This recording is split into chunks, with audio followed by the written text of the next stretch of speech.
यीशु मसीह के जिंदा जलाली और पाक नाम में तमाम यहोवा टीवी और प्रोग्राम रोशनी की बातें देखने वाले को आपका होस्ट मेज़बान राजा बाबू मसीह की तरफ से आपकी खिदमत में सलाम पहुँचे। मेरा ईमान है आप सब खैरियत से होंगे। खुदावंद आप सबको बरकत दे, खुदावंद आपके साथ हो। तो आए हम अपने प्रोग्राम का आगाज़ इबादत से करेंगे। खुदा बाप, खुदा बेटे, खुदा रूह कुदूस, तेरा शुक्र हो, तेरी तमजीद हो, तेरी हमदो सलाम, तेरे नाम को धन्यवाद करते हैं। तू मेहरबान है, सच्चा है, कादिर है, गयूर है, कुदरत वाला है, सब कुछ करने की कुदरत और कुव्वत करने की कुदरत और कुव्वत रखता है। खुदा आज इस प्रोग्राम को देखने के वसीला से मेरे जितने भी व्यूवर्स जो भी इसको व्यू करे एकदम खुदा उनके एकदम उनके अंदर ये कलाम तेरा नक्श हो जाए एकदम खुदा 60 गुना 70 गुना बल्कि 100 गुना फल लाने का बायस ठहरे। मांगते तेरे प्यारे बेटे खुदा यीशु मसीह के नाम से आमीन। जलाल बेटा रूल कुदूस के नाम से आमीन।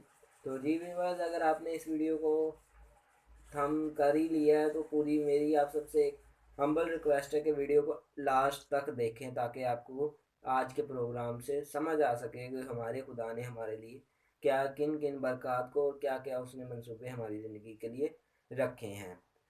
तो मेरी आप सबसे हम्बल रिक्वेस्ट है, अगर आप मेरे चैनल पर नए हैं या मेरे चैनल को देख रहे हैं तो आप सब मेरे चैनल को सब्सक्राइब कर सकते हैं, बेल आइकन को दबा सकते हैं, शेयर लाइक कमेंट कर सकते हैं ताकि मेरी हौसला अफजाई हो सके और आपके पास सब्सक्राइब करने की वजह से और बेल आइकन को दबाने की वजह से आपके पास टाइम टू टाइम मेरी वीडियोस आ सकें। तो आज हम अपने कलाम की तरफ बढ़ेंगे, तलावत की तरफ।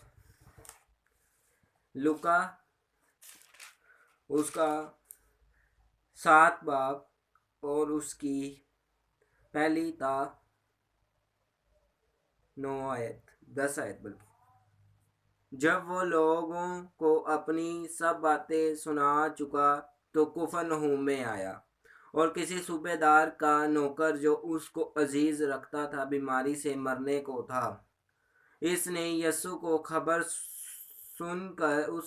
की खबर सुनकर यहूदियों के कई बुजुर्गों को उसके पास भेजा और उससे दरख्वास्त की कि आकर मेरे नौकर को अच्छा करे। वो यीशु के पास आए और उसकी बड़ी मेहनत करके कहने लगे कि वो इस लायक है कि तू उसकी खातिर ये करे, क्योंकि वो हमारी कौम से मोहब्बत रखता और हमारे इबादत खानों को उसी ने बनवाया। यीशु उनके साथ चला। फिर जब वो घर के करीब पहुंचा तो सूबेदार ने बाज दोस्तों से की मार्फत उसे ये कहला भेजा कि खुदावन तकलीफ ना कर, क्योंकि मैं इस लायक नहीं कि तू मेरी छत के नीचे आए।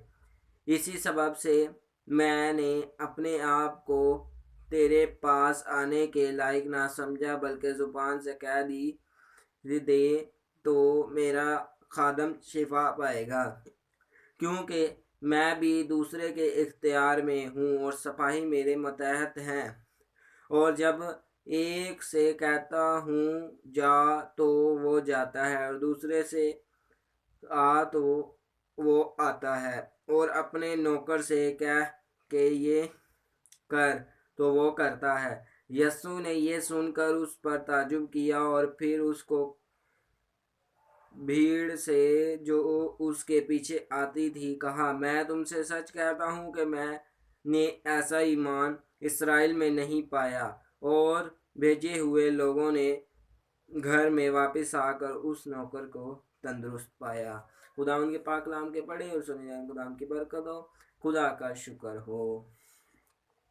तो जी व्यूअर्स, जैसे हमने इस कलाम को पढ़ा है, ये कितनी खूबसूरत आयत है कि एक सूबेदार है, एक इंसान है, उसने कि वो इस लायक ना अपने आप को समझा कि वो खुदा के हजूर जा सके ताकि उससे फरियाद कर सके कि मेरा नौकर बीमार है तो आप मुझे उसे शिफा दे। क्योंकि वो जानता था यहूदियों से, उसने दरियाफ्त किया, उसने सुना कि खुदा यीशु मसीह उसके उनके शहर में आया है कुफरनहूम से। फिर उसने अपने नौकरों को भेजा, सिपाहियों को भेजा कि जाकर उसे लेकर आए। फिर उन्होंने यहूदियों ने क्या किया, यीशु को कहा कि वो इस लायक है, तू उसके घर जा। तो वो गया। तो यीशु जब उसके घर गया तो फिर उसने कहा कि अपने नौकरों को खिलाफ भेजा कि नहीं, अगर मैं इस लायक नहीं कि तू मेरे घर की छत के नीचे भी आ सके। उसके बाद आप देख सकते हैं, आप पढ़ भी सकते हैं। तो क्या इसमें लिखा है, इसमें समझ आने वाली बात है कि ईमान, अब हमारा ईमान किस तरह है। हम ईमान में मुर्दा तो नहीं, हमारे ईमान मर तो नहीं चके।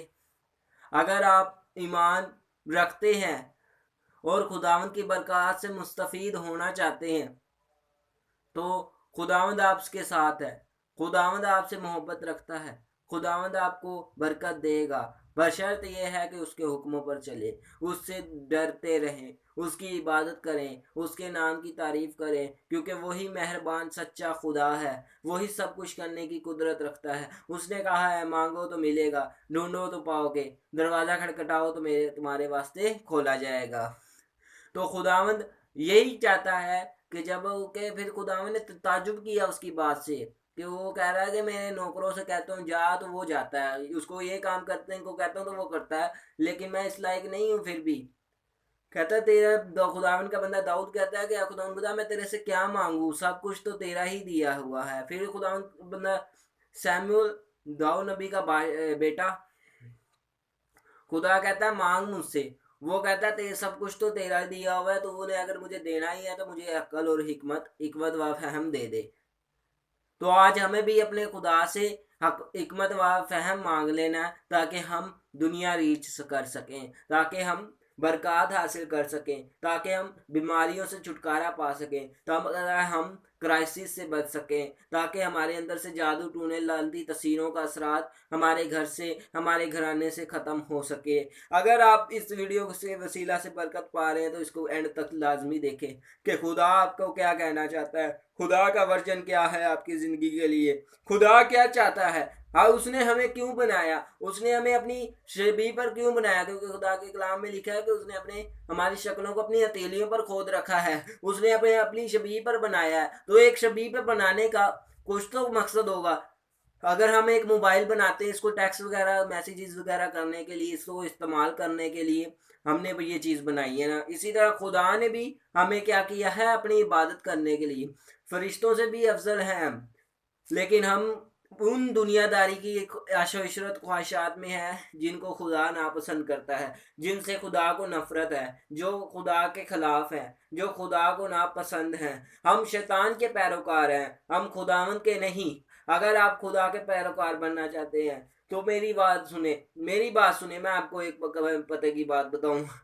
झुक जाए उसके हजूर, दुआ करे, गिड़गिड़ाए, रोए, ताकि आपको खुदावंद क्या करे, आपको बहाल करे और अपने शागिर्दों में, अपने बेटे और बेटियों बनने में क्या करे, आपको आपको शरीक करे। तो तभी आप खुदावंद यीशु मसीह के बेटे और बेटियां बनकर उसके नाम की तारीफ करेंगे, उसके खानदान में शरीक हो सकेंगे और खुदावंद की तारीफ करने के और उसका नाम जलाल और इज्जत पाएगा। तभी जब हम उससे मांगेंगे, जब हम उसके हजूर झुक जाएंगे, क्योंकि उसने कहा कि मैं इस लायक ही नहीं, उस बंदे का ईमान, फिर खुदा यीशु मसीह ने कहा कि जो उसके साथ भीड़ आई थी उसके पीछे, फिर यीशु ने ये कहा कि उससे इस पूरे इसराइल में मैंने ऐसा ईमान नहीं देखा।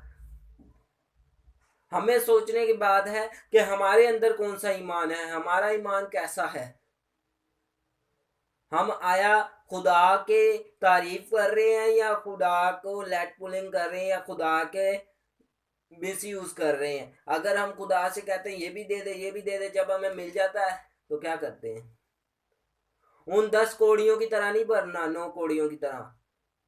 जो 10 के 10 कोड़ी आए, खुदा यीशु मसीह ने कहा कि अपने ताही काहिनों को जाकर दिखाओ, और उनमें से एक ही वापस लौटा, 9 किधर गए। आज आपको सोचना है कि क्या मैंने अगर खुदा से बरकत पाई, अगर मैं खुदा के ईमान का रूह रखता हूं तो क्या मैंने खुदा का शुक्र किया है, क्या मैं उसके हजूर झुका हूं, क्या मैंने उसकी तारीफ की है, क्या मैं हैकल में गया हूं। आज मेरा आपसे ये सवाल है कि जितनी बरकत हमने पाई है उसकी शुक्रगुजारी करें, झुक जाएं, दुआ करें, ताकि आपको खुदा क्या करे, ईमान में बढ़ने का गहरा फजल अता करे। मैं आपके लिए दुआ गूं, मैं आपके लिए दुआ गूं, आपको बस स्टैंड अप। आप खुदा की तरफ एक कदम बढ़ाएं, वो आपकी तरफ 10 कदम बढ़ाएगा।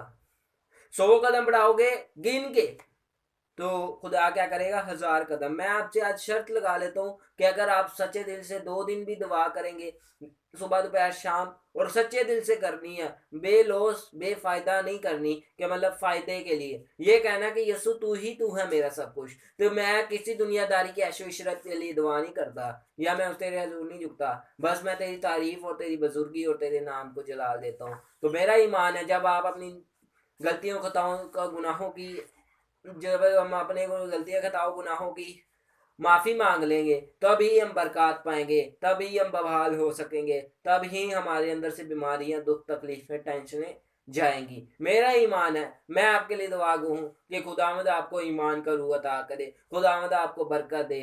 और मेरा ईमान है कि आप इस वीडियो के वसीला से बरकत पा रहे हैं। अगर बरकत पा रहे हैं तो इस वीडियो को लाइक कर दें, शेयर कर दें और सब्सक्राइब कर दें, ताकि मेरी हौसला अफजाई हो सके और मैं आपके लिए ऐसी इंफॉर्मेटिव वीडियोस लेकर आ सकूं। God bless you all.